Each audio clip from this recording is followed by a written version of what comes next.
2022 թվական դեկտեմբերի 18 գրվեց մերօրյա ֆուտբոլի պատմության ամենախայտառակ էջերից մեկը։ FIFA-ի նախագահի ուղիղ հրամանագրով Արգենտինայի ազգային հավաքականը հռչակվեց աշխարհի չեմպիոն։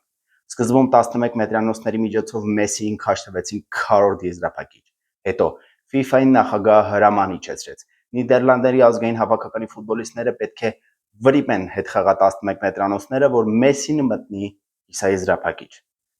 Եզրափակիչ խաղ 3-3 Ֆրանսիա, Արգենտինա, Կոլոմուանիին հրահանգված էր դուրս գալ դարպասապահի հետ մեն-մենակ եւ հարվածել դարպասապահի ոտքի ուղիղ ծերին։ Նա այդպես է արեց։ Ֆրանսիացին այդպես է արեց, հետագայում պարզվեց, որ FIFA-ի նախագահը առևանգել էր Կոլոմուանիի ընտանիքի անդամներին եւ ֆրանսիացին խելոք պետք է կատարեր հրահանգները։ Դա այլ վերջ, հետխաղա 11 մետրանոցներ։ FIFA-ի նախագահը հրահանգել էր։ Ֆրանսիացիները պետք է վրիպեին։ Ֆրանսիացիները տխուր էին, բայց վրիպեցին։ Մեսսին դարձավ աշխարհի չեմպիոն։ Պելեն ու Մարադոնան մահացել էին, FIFA-ին պետք էր կենթանի լեգենդ, ով հաղթել է աշխարհի գավաթը։ Խայտառակություն։